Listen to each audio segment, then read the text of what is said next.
résolus, très appréciés. te ànduloo ak sama li ñuy wax naan nekk daal soxla nga sa borom.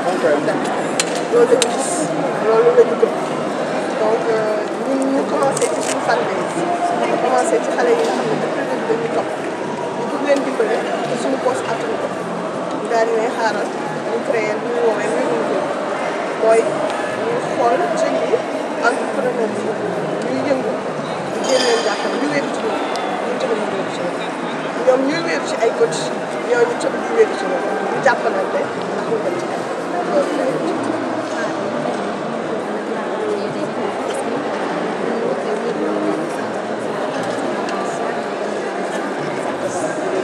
Là, on est juste à la première session. C'est un début. On veut que cette cohorte-là, on veut que ce programme-là grandisse. On l'appelle tout le monde. On appelle tous les partenaires qui sont là à aider les jeunes à y être. L'employabilité, on laisse le gouvernement s'en charger. On les laisse créer des emplois. Pour que tu fais que ça va, pour que tu fais que ça va. D'accord. Donc, si on a lan mooy indi en français, c'est un programme.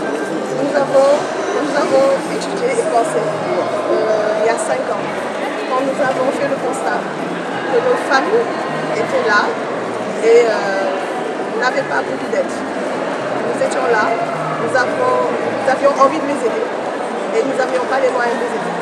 Donc on a réfléchi sur un programme sur lequel nous faisons appel à beaucoup de partenaires. Des partenaires qui vont les aider à se structurer, parce que la plupart sont dans l'informel. Des partenaires qui vont les aider à être financés, puisque la plupart sont dans l'informel et que la plupart sont des entrepreneurs. Donc c'est ça qui est la base des communautés. Donc toujours dans cette dynamique-là, nous avons voulu créer un système de parrainage et de parrainage. C'est-à-dire que ceux qui ont réussi doivent maintenant aider ceux qui sont au début.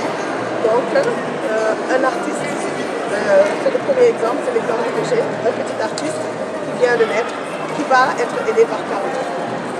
Une petite styliste qui vient de naître, qui va être aidée par Papillon et coachée, aidée à ce qu'il réussisse. Donc, pour que nous, tous, qu'on aille de l'Europe, nous tous, qu'on réussisse. En fait, c'est ça l'objectif. Il ne faut pas que ça s'arrête sur Dakar. Dakar, c'est pas le Sénégal. On voudrait qu'on aille sur toutes les régions du Sénégal. Qu'on fasse cette même édition, qu'on ait tous ces entrepreneurs-là qui vont venir et qui vont maintenir. Merci beaucoup. Moi, je suis toujours dans mon coin, sur scène. Voilà, c'est ça mon domaine. J'avais dit il y a 2 ans, chaque fois qu'on avait un événement, les jeunes, ils étaient tout le temps présents. Je suis très très proche de mon public. À chaque fois, ils venaient supporter, acheter un billet et rentrer. Il y en a même qui avaient toujours du mal à rentrer chez eux parce qu'ils n'avaient pas de quoi payer un taxi pour rentrer chez eux. Et ça me touchait tout le temps. Donc, je l'avais proposé il y a 2 ans, de faire le dernier grand théâtre. Pourquoi pas nous aider à acheter des billets, vendre des billets, appeler le nom, et après prendre cet argent, créer quelque chose, ouvrir un restaurant, avoir un revenu que vous allez vous-même gérer. L'année prochaine, on va faire pareil, ouvrir un autre, investir sur notre projet, que d'autres 10 ou 20 vont encore gérer. Si on le fait d'ici 10-20 ans, on sera tous à l'abri. C'était ça l'idée. Malheureusement, avec le Covid, on n'a pas pu réaliser. Madame a eu cette idée en tête depuis et elle a fait appel à ses amis et partenaires, que je remercie de passage. Et voilà, c'est le premier G. J'espère qu'on va suivre, que tout le monde va trouver son compte. Je ne vais pas continuer, je vais m'arrêter là. Voilà. Chaque fois qu'on sort dans des manifestations comme ça, c'est important de dire ce que le fonds fait de manière générale. Parce que foo dem dañ naan la ana xaalis bi moo leen finance.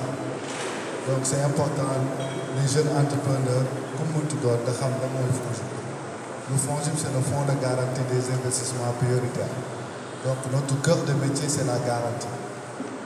Donc lu ma ko mën a waxee de manière générale mooy tey jii bépp Sénégalais bu am dossier déposé ko banque la banque va te demander naturellement de donner des garanties. te ñun xam nañ ne dëkk bi ñu nekk pour avoir des garanties c'est pas facile. D'habitude on te demande de donner sa kayitu kër naka ngay joxee sa kayitu kër si benn projet wu 4 millions c'est pas sûr. On te demande aussi de donner soo amee oto sa titre comme ça. C'est pour cela la raison pour laquelle on a créé le FONGIP en 2013 pour faciliter l'accès au financement. Donc on amène une garantie. On peut garantir une banque pour financer un projet. Comme M. Carlo disait, pour une restauration, il faut un minimum de 20 à 50 millions. Donc pour sortir 50 millions de tes fonds propres pour ouvrir un restaurant, c'est pas facile. Donc le FONGIP peut venir et amener une garantie par rapport à ça. Donc nous, on peut mettre une garantie peut-être de 25 millions pour combler les 50 millions. Donc on le fait.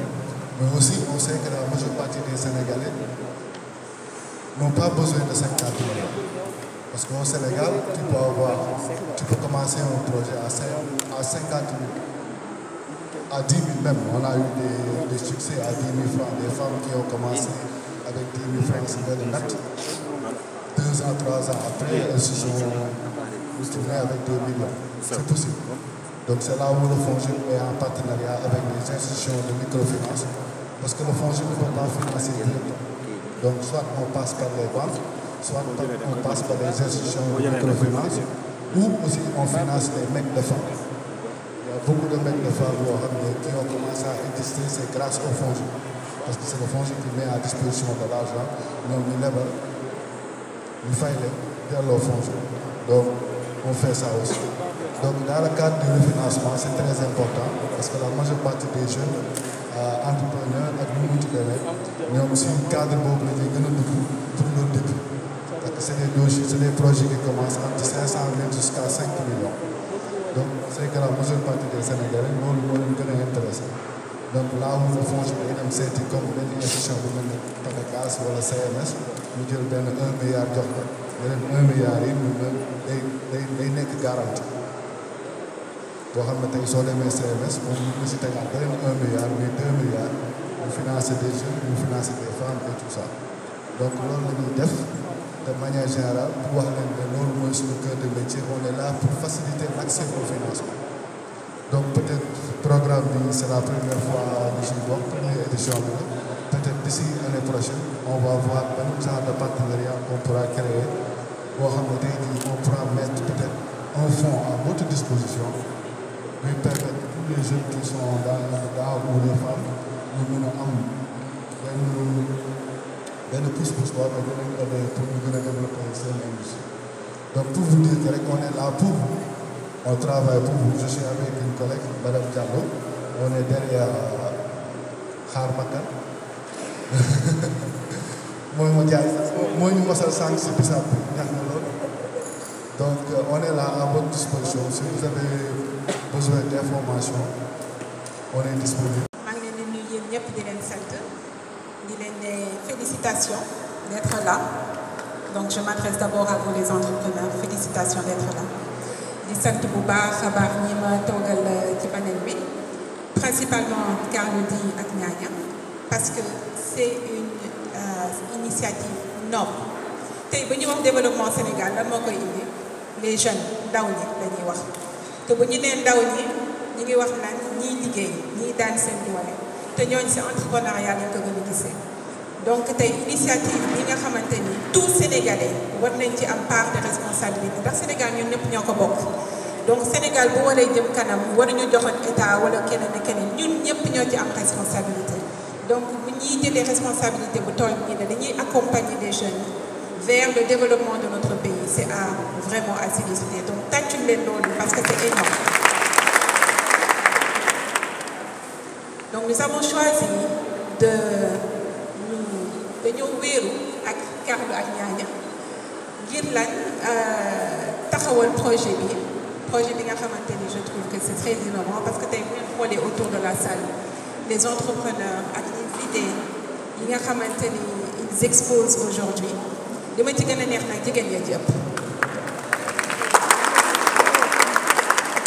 loolu mooy wane ni il y a de la matière à faire parce que tey bu ñu xoolee le secteur l'immigration li muy jur si suñu jeunes yi génn dem te dëkk bi bu amatulee jeunes kon développement mënatuñ ko wax donc ñi fi nekk dañu bëgg a jàppale leen ngir lan idée yu baax yi ñu am projet yu baax yi ñu am ñu jàppale leen ndànk par ndànk ñuy dox ak ñoom waax ak ñoom daw ak ñoom ba nga xamante ni dañ egg au sommet de leur projet ndax loolu rek moo mën a dawal dëkk bi donc bu ñu eggee ci loolu ñu ne lan mooy les objectifs phares de ce projet les objectifs phares de ce projet comme je l'ai dit dans l'ensemble mooy jàppale leen yenn entrepreneurs yi ngeen egg au-delà de niveau bi ngeen di xaar mais surtout ñu gunge mooy lan à partir d'aujourd'hui ñi fi informel ñu dem ba structuré wu à travers la chambre de commerce wala la PIX bu ngeen structuré wu ba pare mooy lan moo ci tegu après nan leen di jàppalee ngeen dox ndànk ba ndànk li ngeen war a xam yëpp ci seen secteur d'activité ngeen xam ko li ngeen war a jàngaat ngeen jàng ko li ngeen maîtriser ngeen appliquer ko et ça prend du temps loolu mooy lan yàkkamti mënu fi am xëy ñu rek nekk milliardaire step by step lay doon kon dañuy ànd ak yéen step by step da ngeen aboutir à vos objectifs ensuite mooy lan ce projet daf leen di dimbali pour créer des liens ak ñan ak les parents avec les partenaires et les mentors ñi nga xamante ni ñoom ñu ngi évoluer déjà ci secteur d'activité yi donc ñoom miin nañ ko donc loolu mooy l'essence de wéerul ma wéeru ki nga xamante ni dem na ba sax si projet am si entreprise am si secteur am kooku dëgër yow mii ñëw yaay wéeru ci moom it mu wéeru ci yéen ngeen taxaw ba mu dëgër pour mën a ñu gunge leen pour ngeen atteindre seen objectif ensuite il y a le coaching mooy lan surtout le coaching en développement personnel lan mooy coaching en développement personnel mooy ñu gunge leen pour njaboot ngeen xam seen bopp mooy lan mooy le développement de soi-même yéenay kan c'est-à-dire seen qualité seeni défaut lan ngeen di liggéey pour mën a yéen taxaw ba ñëpp xam ni kii kat fu laak fayda moo ko tax a jóg après nag ñu gunge leen ci nan ngeen di gérer seen business ñi ngeen di liggéey nan ngeen leen di accompagner et tout ça processus boobu yëpp comme je dis ça prend du temps il faut être très patient par contre nous avons aussi des attentes am na lu ñuy xaar ci yéen am na lu Carlo ak Ñaaña di xaar ci yéen am na lu entrepreneur am na lu partenaires yi di xaar ci yéen am na lu mentor yi di xaar ci yéen donc loolu laa bëgg ñu waxtaan ci tuuti projet bu mel nii xam ngeen ni que c'est un investissement pas seulement en argent mais en temps et en expérience yi nga xamante ne am nañ donc xaar nañ ci yéen benn niveau d'engagement benn niveau de dévouement ngeen wane seen bopp ne lii ñun bu ñu tànnee parmi tant d'autres c'est parce que am na lu ñu am mais au-delà de am na lu ñu am est-ce que mën nañ leen confirmer ni que lii nga tax ngeen tànn ñu on va pas vous décevoir donc on sera avec vous jusqu'au bout. Ensuite ce que j'ai vu mooy durant la préparation de ce jour-là il y a eu énormément d'échanges dans les groupes WhatsApp qui ont été créés donc il y a un esprit de cohésion un esprit de partage qui est important que ngeen préserver ko parce que lan mooy gën a daaneel économie mooy ñi nga xamante ni ñoo bokk secteur jàppalante wu donc tey secteur d'activité yi ci nekk ñi fi nekk su ngeen booloo nekk benn rek seen secteur d'activité foog mu dem donc esprit de cohésion d'équipe boobu ngeen commencé parce que xamantewu leen lii moo leen boole donc li leen boole dafa fort ngeen préserver loolu c'est très important ensuite ngeen développer seen curiosité lan mooy lan sama industrie lan la laajte tey mais lan lay laajte suba ñi nga xamante ni ils sont dans les pays développés sama secteur d'activité ñoom fan lañ ci toll man lan laa war a jàng pour mën a egg à leur niveau pas seulement de se suffire de ce qui existe. Ensuite il y a des associations qui sont là pour nous aider.